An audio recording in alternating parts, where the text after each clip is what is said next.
When I first started playing jazz, I didn't play upright bass. I just played bass guitar. And everyone told me I couldn't play jazz on the bass guitar. They were wrong. But they were kind of right too. Jazz was built on the sound of the upright bass, and you've got to respect that history when you pick up the bass guitar to play the music.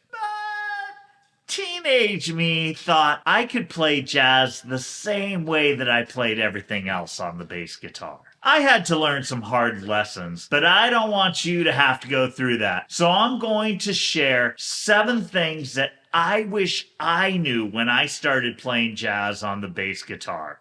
Let's get to it.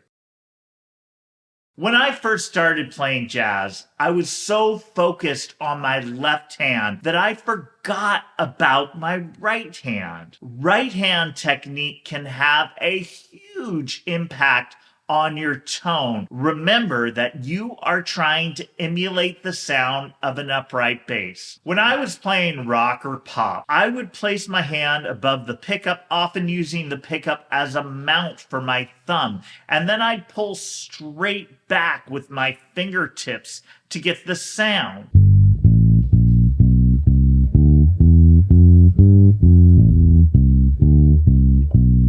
That's cool, but it sounds a lot like a bass guitar. I would take my hand, I'd move it closer to the neck. I actually use the neck as a mount for my thumb. And then instead of pulling with my fingertip, I'm going to pull more with the side of my finger.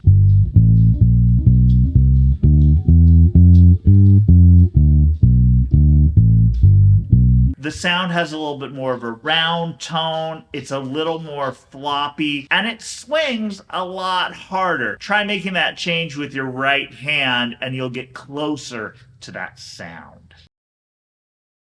Every sound you play on the bass guitar has 3 parts to it. The attack, which is when you start the note, the sustain, which is how long you hold the note, and the release, which is where you stop the note. When we think about playing a bass line, we often just think about the attack, where you hit the note. A lot of times when we play a rock or pop bass line, we cut those notes a little shorter, play something a little like this.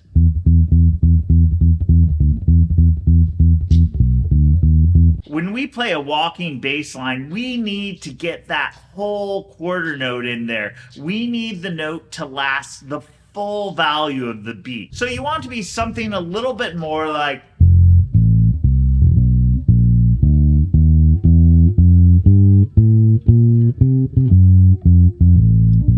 once again, this harkens back to the sound of the upright bass. When you're pulling those notes on the upright, they're big and they're boomy and they last. You want to try to respect that sound and get as close as you can.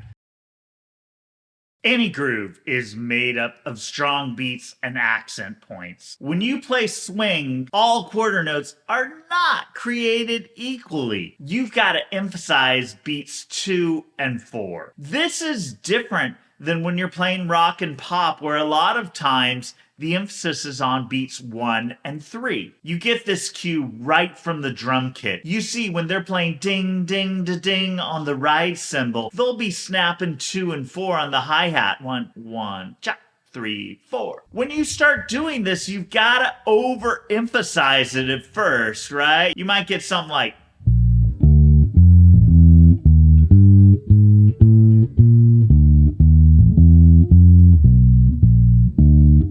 you can hear right there, I'm really laying into beats 2 and 4. In order to practice this, sometimes I'll set my metronome at half the tempo I want to practice with and consider those beats 2 and 4. So I have to really lay into those notes. You can also listen to recordings and try clapping along with 2 or 4. You've got to hear that, you've got to feel it, and then you've got to play it.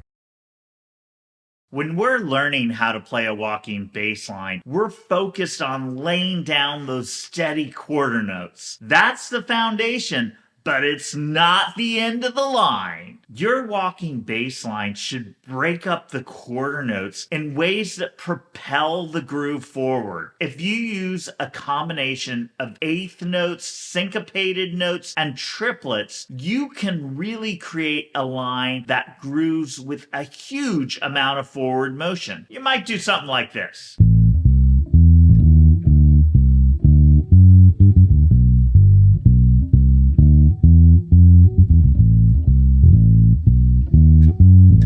It's a matter of approaching your bass line more like a drummer might approach the groove. If you listen to any great jazz drummer, they're not just playing straight quarter notes on their ride cymbal, ding, ding, ding, ding. They're not even playing just ding, ding, da ding, ding, da ding. They're mixing it up with a variety of rhythms. You might hear something like ding, ding, da ding, ding, ding, da ding, ding, da ding, ding, ding, ding, ding, da ding, ding, da ding, ding, ding. A word of warning though, you can't just play any rhythm you want. It needs to fit into the groove and it needs to serve the music. But if you find the right way to mix things up, you are going to swing like crazy. I played a lot of eighth notes before I started playing jazz. But for some reason, they just didn't fit in. That's because I was playing straight eighth notes. In jazz, you need to play swing eighth notes. Styles like rock and pop break the quarter note up into two even pieces, which give you straight eighth notes. That's called duple meter, where you break the beat up into two even pieces. So you get something like this. If you have quarter notes, right, I'm playing the scale in quarter notes right there, and then I play it in eighth notes. Each one of those are evenly divided. Jazz uses an underlying triplet feel, which means the quarter note is broken up into three pieces. This is called triple meter. In triple meter, we can't break things into two even pieces, so the first eighth note is a little longer than the second eighth note. If I end up playing that scale in swing eighth notes, it's gonna sound a little something like this.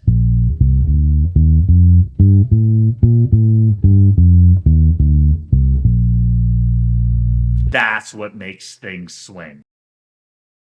You've got to create your own bass lines when you walk on stage to play jazz. So you've got to understand the theoretical foundations on your instrument so that you are ready to go, and you have got to understand them deeply. I was working with a lot of patterns on the neck of the bass, chord shape patterns, scale shape patterns, but those patterns just are not good enough. You've got to understand what makes up each scale. You've got to understand what notes those are under your fingers that you're playing and how they relate to the harmony. You've got to look at the fretboard as an open playing field where you can create music. If you only look at your instrument as a series of patterns, no matter how much you manipulate them, they're going to sound like patterns. You want your playing to sound like music, which comes from a fluid understanding and connection of all the different building blocks. Once you understand the fretboard and how it relates to the music theoretically, you are open to a whole world of possibilities, and nothing can stop you from making great music.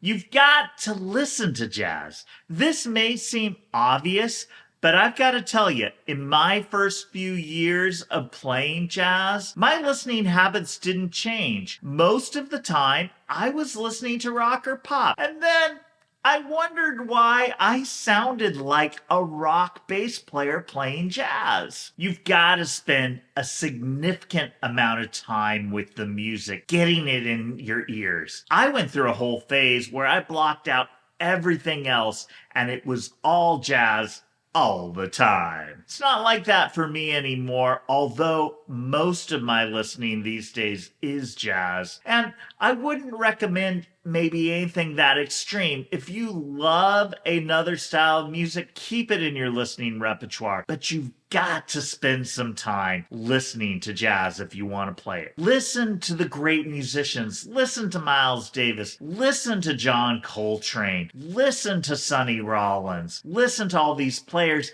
and then learn the great bass players. You've got to dig in and hear what Paul Chambers sounded like. You've got to dig in, see what Ron Carter sounds like. Listen to modern players. What does Christian McBride sound like? What does John Patitucci sound like? It will make a world of difference. And you'll start to sound like a jazz bass player on the bass guitar. Thanks for hanging out with me, everyone. I hope that these insights make your journey into jazz with the bass guitar a little less painful than mine was. These days, I play both bass guitar and upright bass, and in all honesty, when I'm playing swing, I do tend to lean towards the upright bass. Now, don't get me wrong, I love swinging on the bass guitar, but there's just something about the upright that feels right in the music to me. And you know, if you ever get the chance to lay your hands on an upright and just try playing some walking bass lines, it can make a huge difference in your understanding of the music and how things all fit together. It's really this connection to the history of the music that I think is really important. But keep going swinging on the bass guitar because it is such an awesome instrument for that. If you enjoyed the video, hit like,